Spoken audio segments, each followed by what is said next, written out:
Welcome to Backstage with Richard Ridge. My guests are the creative team from the highly anticipated new musical Otherworld, which will have its world premiere at Delaware Theatre Company from February 23rd to March 20th with a cast led by Bonnie Milligan.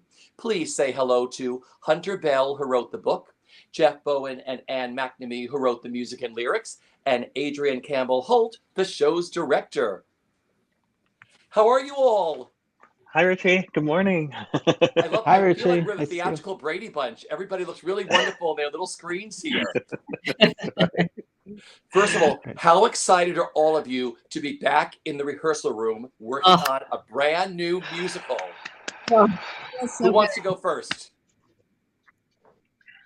I'll start. Okay. I will say it feels like it's a long time coming. You know, it's been 23 months since we hit pause on this show after going through a rehearsal process and tech. You know, like many shows, we had to pause on March 14th, 2020, and we've been working on this show through the whole pandemic and building it. And it feels so wonderful to finally be headed towards our first audiences. That's exciting. So for Hunter, Jeff, and Ann, were you all working on StreamYard or Zoom during the pandemic? How were you all creating the musical? We met almost once a week because we thought, oh, it's going to be a month. It's going to be 2 months. We were really lucky. We filmed the one run through that we had at Bucks County Playhouse. And so we had a lot of material to work with in terms of how to move forward. Yeah, it's interesting to use the technology, and I'm so grateful. I think gratitude is just the word that keeps coming into mind every time I enter that rehearsal space.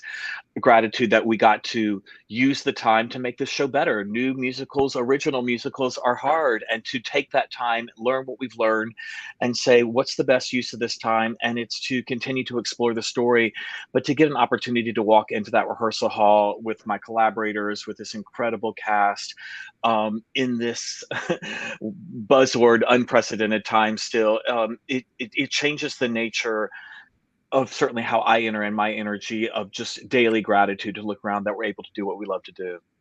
Jeff, for you.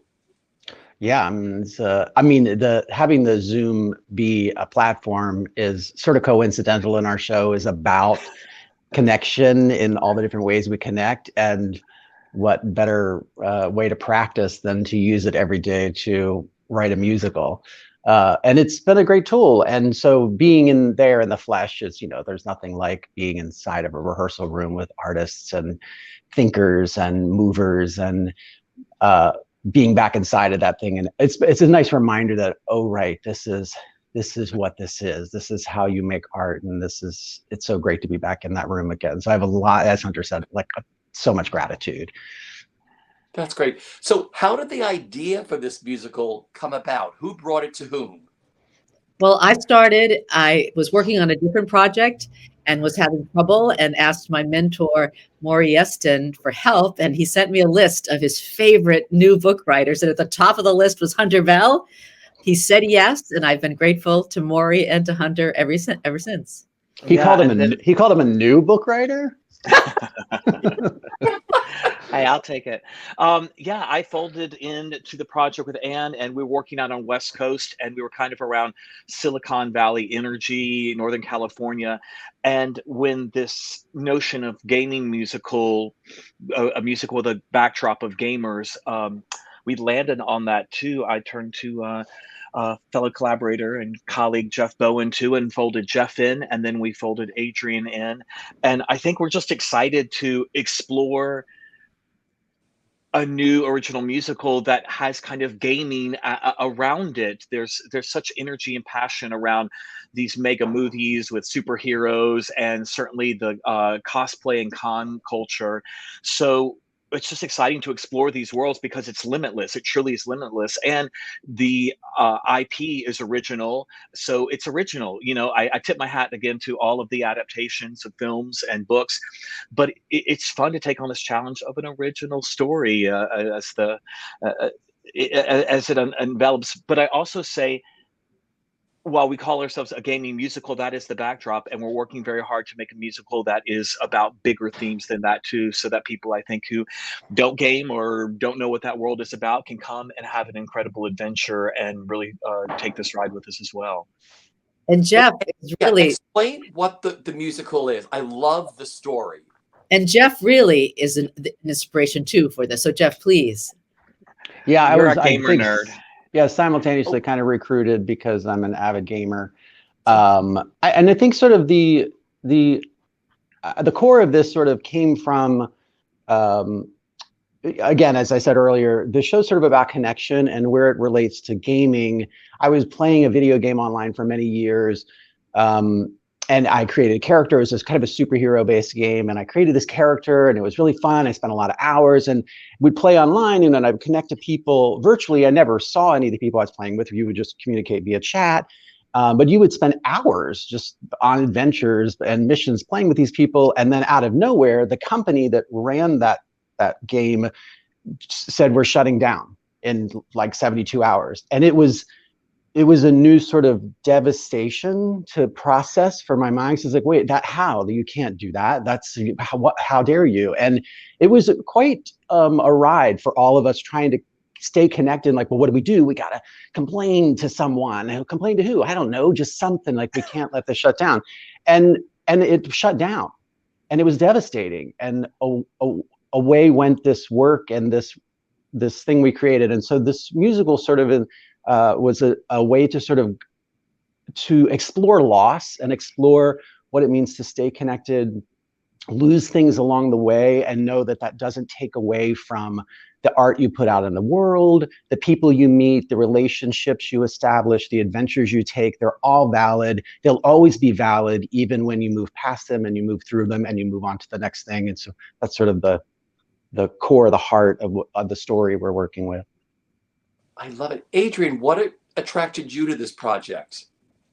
You know, first and foremost, when they reached out to share the materials with me, I just felt like this is a world I've never seen on stage, and how exciting to get to be part of creating this. And I knew that, you know, What a Workshop has been involved even before, you know, I was involved, and you know, they're obviously known for world building, and this is their first foray into live theater, I believe. And so collaborators like Hunter and Anne and Jeff, and then What a Workshop, and knowing that the design team and the choreographer and I would be really constructing an imagined world. You know, there's no limitations, because we're not in naturalism or realism. We are freed from that.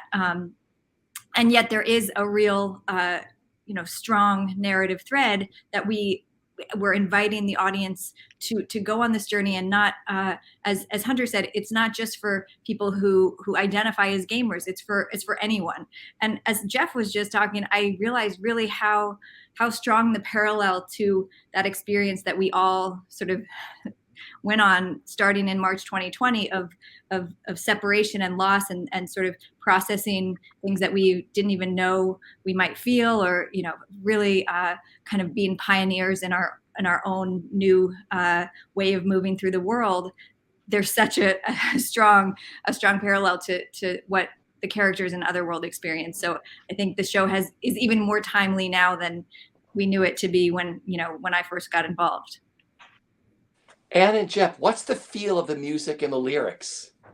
Well, I don't know. You would expect, or some people might expect, that if we're going to have video gaming as a backdrop, it's going to be electronic, and it's quite the opposite. Jeff and I have a very strong feeling about, again, as Adrienne said, we can do anything. And so we wanted it to be more symphonic. And so I said, well, I had studied this ancient Polish folk scale at Yale with Morieston, and it was sharp 4, flat 7. So wait a minute, if we're going into the other world, how about if we have that? Adrienne talks about primitive future or antiquity and avant-garde. And so I thought, wow, here's this ancient folk mode, but yet we can put it into this avant-garde kind of futuristic thing. I don't know, but Jeff, what do you think? Yeah, and in addition to that, because the spoiler alert, you go into the game. Once you're in, it was sort of how do we take the physical world and make that seem not like a strange flat thing, but it's you're entering a new world, a new plane of reality where things look differently. But we have seen it from the outside if you've gamed. Same thing with the music when you're playing in a game. The music, you hear music while you're playing the game. What would that sound like in the game? Like how do we pull back a curtain and kind of show something new that's not as expected? So yeah, it's a fun exploration of this. Hunter said earlier, it's an original musical, so we can just try anything and everything with no responsibility except to entertain ourselves. I love the word original. I mean, there are so few original musicals, and you're all putting this one together. What a stellar cast you have put together. I mean, talk about this cast. Well, thank you for mentioning Bonnie Milligan, because she's been with this show for a very long time. We also have Charnette Beatty, and who she's national tour of Hamilton. Charnette has been with us forever, and a newcomer. So we have Jamin Kumar. Jamin is just great. Anyway, that's as far as I'll get as to my Hunter. Tell me. Yeah, no, oh gosh, Ryan Andes, Seth Retberg, Heather Hill, Jason Williams, Adina Alexander, Madeline Doherty, Madeline, Patrick Combs. It is, and on and on. It is a beautiful collection of talent that some folks have seen on the boards, talent that you may not have seen on the boards, but I think we're really excited to populate this world and this cast to really represent what I think the world looks like and what the gaming world looks like, certainly too. So it is a joy to, as I said, gratitude to go in. And again, because it's an original musical, there's no roadmap. So it's exciting to have these collaborators who are so talented and heartful and mindful and game to kind of build the plane as we're flying it. Yeah, really exciting bunch. So what's the look of this show? What's it going to look like? Because you're inside. All right, this is a big surprise. I got to come to Delaware Theatre Company. But I mean, I'm sure you've assembled this incredible creative team to create this incredible world you're doing this in. Yes. I do want to shout out the design team, especially our video designer, Lucy McKinnon, our scenic designer, Mary Hamrick, our costume designer, Tilly Grimes, our sound designer, Hidenori Nakajo, our lighting designer, Grant Yeager. It is such I think a major influence for me with the aesthetic is the architect Sue Fujimoto, who coined the phrase primitive future, because as you can imagine with those two words, the juxtaposition, there's something organic and ancient feeling, and yet by the way they're constructed or engineered, or the planes of and dimensionality of them, it feels like we're in the future. That is it is so layered. It's almost like hard to describe, but I do think come to Delaware, come check it out. It's going to be stunning. And spoiler alert, there are puppets. So puppetry. I love it. We have to give a big shout out to your choreographer too. Oh yes. So I should have mentioned Atchison and Waltz, our puppet designers and choreographers, and our incredible choreographer Carla Puno Garcia has created this movement vocabulary both in game and for the gamers, that also is just feels like material that I haven't seen on a Broadway stage, and I'm very excited to share with people. Now we also have to give a big shout out to Delaware Theatre Company for taking this all on. I mean, how excited are you all to have your original musical at this beautiful theater? Very. It takes a bold partner to do an original work anytime, and then especially at this time, because there's so many other considerations this moment about audience safety. So their commitment to our safety in the process, shout out to Tay, our COVID officer, and the team, and Matt Silva and Bud Martin and Nathan Renner Johnson, the whole team at DTC is just unbelievable and extraordinary. The steps they're taking to partner with us, to welcome us, and to give it a nurturing home and a safe space, not just in terms of pandemic safe, but safe space artistically for our heads and hearts to say, go forth boldly with initiatives on and off stage. Spoiler alert and shout out a lobby experience that we're kind of building too. So that takes a bold initiative. Branding experiences of how the story is told outside of the theater. There's some exciting things coming up, up the pike, down the pike, all the pikes. And so it does. It takes a bold partner in that, and we couldn't have a better partner. It's just been extraordinary to have their support, their love, and their cheerleader championing this whole piece along the way, because it is vulnerable and scary and challenging and rewarding to do original work, like you say, too, and then try and get their subscribers excited, and then the other side of rings. And it's only a couple of hours outside of New York City, so come on down. Anybody else want to add to that, to Delaware? No, only an hour and a half, actually, 90 minutes on the train. So this is a family musical too, which I'm really excited about, because when I was reading about certain stuff, you're doing some really fun things with this show, welcoming cosplay. Who wants to take that? I'm fascinated by this. Jeff, I'd look to you. You're our con expert. Yeah, I mean, we go to a lot of Comic Cons and game cons and drag cons and you name it, and there's a whole there's just such an excitement for, and it's the same thing as like a football game when you wear your, you're put on whoever's jersey to wear to the game to watch them. I just feel like it allows Is that the first football metaphor on BroadwayWorld, by the way? Probably, I think so. likely. It just sort of brings a different kind of investment for the audience member, and also just to allow them, basically by saying come in cosplay, we're saying, be who you are, be who you want to be, even, and be a step outside of that, just to come, because we're trying to do that on the stage. And so we're just sort of welcoming that freedom in the audience, to not feel like the audience has to feel a sense of like, well, this is how I should be at the theater. Just like, we're not going to assign that to you. You be who you want to be. And it's fun. And Hunter, you all describe best when the first cons that you would go to. You remember how you talked about your favorite cafeteria?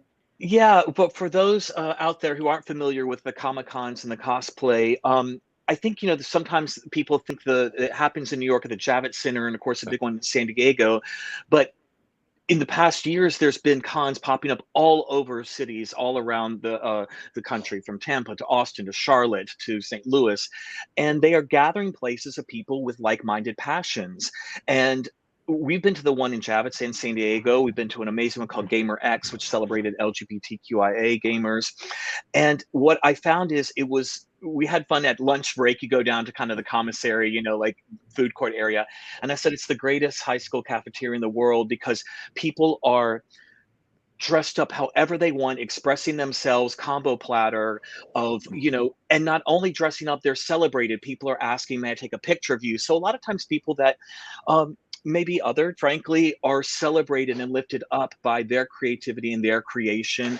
And it's very moving and exciting. And what's interesting too, it crosses over into the musical theater space as well a lot. We see people cosplay. There's Elphabas and there's Elsas and there's Seymours for Little Shop with puppets and things. So there's this energy in this world about how these worlds interact in terms of musical theater energy and cosplay, costume energy. And basically cosplay turns not just for folks who comic book and game, but if you love pop culture, people you dress up and it's fun in the same way that people have a great time at Halloween or a holiday. You get to create a character that maybe you love in pop culture or movies or films or games or comic book, or you make your own and you sketch your own. And we think that's a great sign of celebration of the ethos of the show, like Jeff said, of express yourself, express your passion, create a character, dress up, come have a great time with us too. And I'll add also, what's really great is that there's no critical eye with cosplay. So you can be dressed like Val Kilmer Batman, like Adam West Batman, or cardboard Batman, and you're still going to get just a million photographs. Everyone's going to want to see you and everyone's going to rise you up. There's nobody's like, I don't know what they're trying to pull off there. So it's just so fun to be inside of a space that there's no critical eye. There's the only eye is for excitement and passion, as Hunter was saying. And I'll just add that, especially coming off of the pandemic and people feeling, a little more at home and not interacting as much, we've been so intentional about building community in our rehearsal room and all of the Saturn rings of this show. And I think that the cosplay and the other initiatives that we in Delaware are taking to really invite all humans to come and feel not just welcome, but like they are part of something and encouraged to interact with each other. That feels like a major effort on our part, and that's so central to the themes of Otherworld. Because I wanted to mention something else you're doing, which is really, really special. You're also offering ASL interpreted public performances. How wonderful is that? Yeah, I think that's another thing Delaware was so great about supporting. You may or may not know that in the gaming community, 1 out of 5 people has a disclosed physical disability. And so we want to represent the global majority. We want to represent that gaming community. And Delaware is absolutely supportive of all of that. That must make you all feel so wonderful, because I know certain Broadway shows started that. I mean, The Lion King, Disney has started doing that. I think it's really wonderful that you're making this musical so inclusive in so many different ways. Like you said, cosplay, ASL. I mean, you're inviting everybody to come and, learn about theater. A lot of these people are going to be seeing theater for the very first time, and your show is going to change the way they see it. They're like, oh, this is how it's done. Yeah, I agree with you. And I think what's so exciting too is, look, we have a long way to go in every space to make sure that they're more accessible and inclusive. And if we have a tiny small part in offering of showing, leading by an example, then we're proud to do that and proud to be a part of it. A goal is for an audience member to come and hopefully see and connect with someone on that stage and see themselves up on that stage represented in this original show. I think that's something we all learned during the pandemic, of being shut down and locked down. Everybody, when the doors opened again, everyone, creatives, were all saying, how can we get everybody involved in this, right? I mean, we should rethink how we do shows and, how we present them and the audiences we want, and, make it so accessible. I'm sure that was on your mind when you were putting this together. Yeah, I think myself included, a lot of us, had that time of kind of reflection of why do we do what we do, and why do we break the silence, and the responsibility when you kind of are handed a megaphone and an opportunity to put something on stage. How is it connecting people? What is it saying? There's a show. The forces of light are our the good side in this journey, and the line is for the powers of good, join together for the powers of good. And it is explicitly said in the show with purpose. How can we as artists and creators use our gifts for the powers of good? And I think that's what this show is trying to do, and to inspire others for the powers of good. And connection and building community too. Those are all things that kind of came out. And as we had this time to work on the show, to really explore those themes and share them and share that ethos of the show of using this art for connection, community, and the powers of good. I love that. Well, I want to give the dates for the ASL, because I know some families who are going to come down to Delaware to see your show on one of those dates. The ASL performances are now March 6th. At 2 p.m., March 17th at 7 p.m., and March 19th at 2 p.m. I think that's just really exciting that you're doing all of this, because I knew people who went to see The Lion King, and they were like, they could finally take their kids to go see something. And just to see, I was there that day, and to see the audience, just the way all of these kids and adults were able to enjoy themselves during all this and introduce them to this creative world for the very first time is really, really special. I know you're all off to, go ahead, Adrian, you were going to say something. I just wanted to add that there is also an open inclusive performance, the matinee on March 19th. And you can go to otherworldmusical.com to learn more about that special performance. But we are so glad to be doing that as well. And for one small thing too, for the ASL performances, it's recommended to please phone the theater, because there's a special area that would be particularly good in terms of ASL. I love that. Well, I know we're doing this very early in the morning because you're all got together because you're at Open Jar. You're rehearsing your show before you head down to Delaware. So I'm like, you all look so wonderful for this hour of the morning. I have to tell you, you all look bright-eyed and bushy-tailed. But my Back final at question, you. I told you, but Jeff, I didn't realize. Do you and your husband go to all of? Does Michael go with you to all these cosplays? Oh, I thought you meant a rehearsal. I'm like, No, no, no. But I mean, Michael to has all these things to wonderful do. gaming things. Is Michael a gamer too? Oh yeah. Oh yeah. I mean, I've roped him into some of that stuff as well, and absolutely. I mean, yeah, definitely. He's into it. Oh yeah, we have Michael in one of the most beautiful wigs you have ever seen. Oh, yeah. Photograph. I'm fascinated. I never knew these other sides. Even for you, Jeff, I didn't realize that was a whole other world for you. I love this video Oh, games sure. and everything else. It's interesting we found, and hopefully this show will encourage lots of other gamers to come forth. But the Broadway community has a lot of avid gamers. I think it's it's certainly there's role play involved, there's fantasy involved, but also I think a lot of folks wind down post show. You kind of have that adrenaline. You come home. What do? You make a little food post show after you hop on the subway and take your curtain call, and you play a round of insert game. So lots of folks are part of this world, and we welcome them. I have to up my gaming skills because I am terrible on those things. Literally, I used to play with my nephew. I used to play Mario Brothers with my nephew, and literally, I could get Mario started and he'd fall off the cliff. I could never get beyond anything. So I think I'm going to have to really jazz up my skills now to sort of. We will welcome you in at whatever level you're at, and we will encourage you. But it's interesting. It does explore. It pushes against the notion of gamers, all ages. People have games on their phones. They have games everywhere. So, but I'm going to have to start that because I know I have to step my game up here. Like I said, if we ever played together, I could get my character out of the gate and he would obviously get killed or zoomed or fall off a cliff immediately. So I would just watch you all do your thing.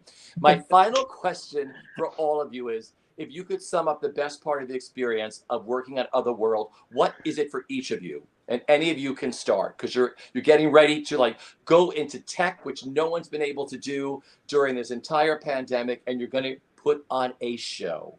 So anybody start. I might just say connection of everything, connection generationally, connection of absolutely across the board. Beautiful. Yeah, I'll just say I said it earlier, being in a room with so many thinking minds and creative people and artists, and it's humbling, and it reminds me of why I'm on the planet, what the things I love about the planet, and why I want to be here. So yeah, that's the adventure of just being around so much love and so much passion and hard work is just really it's remarkable. I'll say journey, and that's really because when I first interviewed for this project, it was actually a few days before my wedding. And now, over the course of the few years, I now have 2 young children, and it's been I've learned so much as a human, and I feel really such gratitude for these humans that are in this space, and also everyone that's been part of this journey. And I'm so proud of the way that we've collaborated and what we're putting out into the world. And I'll add the word limitless comes to mind, of really exploring why we tell stories, how we tell stories, what stories can be, and to be with a group of collaborators that are on this screen and the other ones we talked about before, and this cast and our partners at Delaware, to support building a room and a space and working in a new way that feels limitless and good, of how we should have been working this whole time, and the things we're learning from each other, and what I'm learning for folks that are outside of my identity, and building a new show with all of these incredible folks. It makes it feel limitless. Beautiful. Well, once again, the new musical Otherworld will have its world premiere at Delaware Theatre Company from February 23rd to March 20th. Thank you all for dropping by before rehearsal. Congratulations to all. Like I said, Hunter and Jeff, I've known you for a long time. And like I said, it is so nice to meet Anne and Adrian. this collaboration of all of you, and of course, Carly, your choreographer, and all your creatives. I mean, the fans at Broadway World are already going crazy over this new musical, you know, by all of you. And I'm sure they're all going to run down to Delaware to see it. So I want to thank you all for dropping by before you head to Open Jar. And we'll see you in Delaware. Everybody stay safe, and we'll see you at the theater. Take care, everyone. Thank you. Thank you, Richard.